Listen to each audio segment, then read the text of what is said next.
जिंदगी की हर मोड़ पर धोखेबाज मिले और उनमें पराये कम और अपने ज़्यादा मिले। चालाकी से भरा कलयुग है दोस्तों, और यहाँ पर हर मोड़ पर अपना काम निकलवाने वाला व्यक्ति बैठा है। धोखेबाज लोगों का ना तो कोई मन होता है और ना ही जीवन के कोई असूल होते हैं। वे सिर्फ अपना काम निकलवा देते हैं, लेकिन इसमें सीधा आदमी फंस जाता है। धोखेबाज के माथे पर कुछ लिखा हो तो हम समझ भी सके, लेकिन यहाँ पर कौन सीधा और कौन टेढ़ा है सिर्फ वही जाने।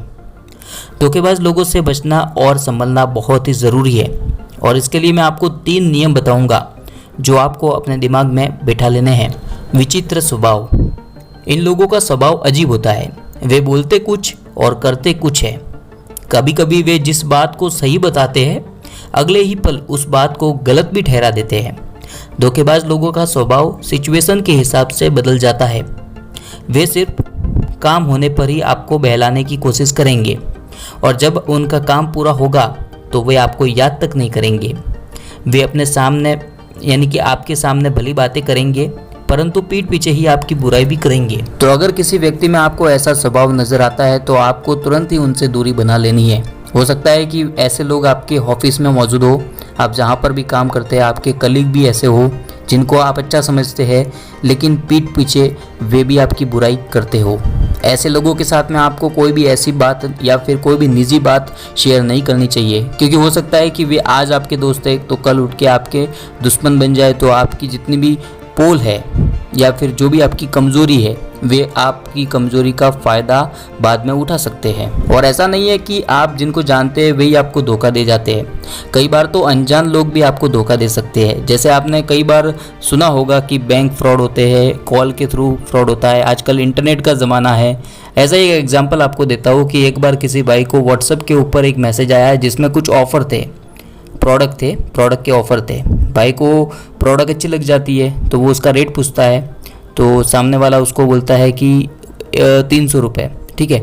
और जो चीज़ बाज़ार में 1000 रुपये में मिलती है वो चीज़ वो उसको 300 रुपये में ऑफ़र कर रहा था।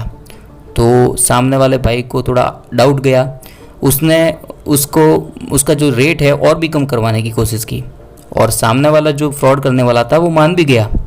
तो इसको और भी ज़्यादा शक होने लग जाता है कि ये कोई फ्रॉड हो सकता है, और फिर उससे COD यानी कि कैश ऑन डिलीवरी का ऑप्शन पूछा गया तो उसने ना बोल दिया कि आपको ऑनलाइन एडवांस पेमेंट देना होगा। तो सामने वाला समझ गया कि ये कोई बड़ा फ्रॉड हो सकता है।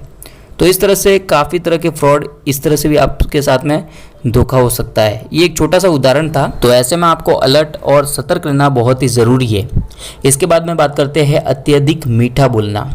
दोस्तों, हर व्यक्ति जो मीठा बोलता है वो धोखेबाज तो नहीं होता, लेकिन ज़्यादातर जो धोखेबाज लोग होते हैं वे मीठा बोलना काफ़ी अच्छे से जानते होते हैं। यानी कि वो इस हद तक मीठा बोलते हैं कि शक्कर भी शर्मा जाए। वे मीठा बोलकर अपना काम निकलवाना काफ़ी अच्छे से जानते हैं। आपकी उसके साथ में कितनी भी बड़ी दुश्मनी क्यों ना हो, लेकिन वे इतना मीठा आपको बोलेंगे कि आप पिघल ही जाओगे और आप उनकी बातों में भी आ जाओगे। उनको तो अपना काम निकलवाना था तो वह तो आपको मीठा बोलेंगे ही, और जब काम निकल जाएगा तो फिर से जैसे थे वैसे हो जाएंगे। कभी कभी तो धोखेबाज लोग आपको इस हद तक मक्खन मार जाएंगे कि आप सोच भी नहीं सकते। वे आपके दुखों की बातों को सुनकर आपको अच्छी सलाह देने की कोशिश करेंगे, तो आपको भी लगेगा कि ये तो अच्छा आदमी है यार, एटलीस्ट ये मेरे बारे में सोचता तो है। लेकिन इन सब के पीछे उनका कोई मकसद हो सकता है। मतलब इतने समय से उसने कभी आपको ऐसी आपके दुखों की बात सुनकर सलाह नहीं दी, और एकदम से इस तरह से आपको अगर एडवाइस दे रहा है तो इसके पीछे उसका कोई मकसद हो सकता है, आपसे कुछ काम निकलवाना हो सकता है। इसके बाद आपको तीसरा और अंतिम पॉइंट कहना चाहूँगा दोस्तों, और वो है पर्सनल बातें।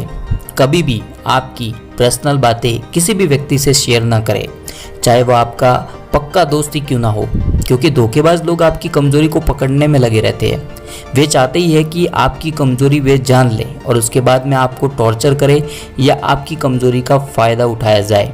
तो कभी भी ये बात चाणक्य ने भी कही थी कि आपकी गुप्त बातें आपको गुप्त ही रखनी चाहिए, चाहे वो घर का झगड़ा हो या आपकी कोई कमज़ोरी हो, क्योंकि वे आपकी कमज़ोरी का ही फ़ायदा उठाकर अपना काम निकलवा सकते हैं, आपको ब्लैकमेल कर सकते हैं। तो कभी भी अपनी कमज़ोरी किसी के सामने शेयर ना करें, चाहे आप कितने भी कमज़ोर क्यों ना हो, लेकिन उस बात को बाहर तक आने ना दें, अंदर ही रखें। हर व्यक्ति के अंदर कमज़ोरी होती है, हर व्यक्ति पूरी तरह से परफेक्ट नहीं होता है। कोई भी व्यक्ति दुनिया में ऐसा है ही नहीं जो पूरी तरह से परफेक्ट हो। लेकिन उसको अपनी कमज़ोरी को बाहर लोगों के बीच में शेयर नहीं करना चाहिए।